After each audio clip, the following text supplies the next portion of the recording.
God used men to write the Bible, much as businessmen use a secretary to write a letter. Ang pulong sa kaalam gikan sa lugar sa Israel na kita hinundom sa kamatayon ni Jesucristo. Siya gilansang sa krus aron pagbayad sa itong mga sala. Siya nagpabautismo kang Juan Bautista o nagsay-isay sa iyang mga pulong aron kita maluwas o motuo kaniya aron sa iyang pagbalik diri sa kalibutan. Siya anda mohukom sa buhi ug minatay. Ang iyang langit nung amahan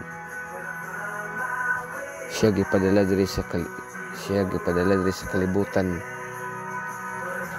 aron kung kinsa katong motuo kaniya umusalig kaniya maluwas sa kinabuhing walay katapusan.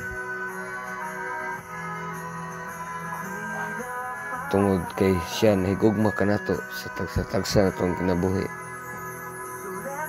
ug sa diha siya gilutos sa mga katawhan o gilutos sa mga katastaasan diha sa syudad sa Israel.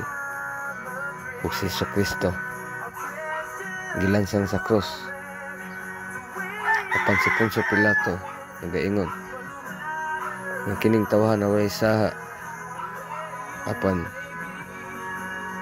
siya gilansang sa krus nagpakamatay aron mo siya mo bayad sa itong mga sala.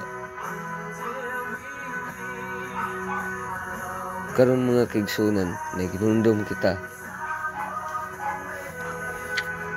sa mahal na adlaw nga atong hinunduman ang iyang pagsakripisyo palansang sa cross nga ang ihang dugo ug singot na iyang gipatuluan ug nagbayad siya sa atong mga sala.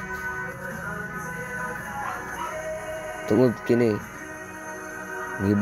tungod sa gibuhat ni Jesus Kristo kita gigugma kaniya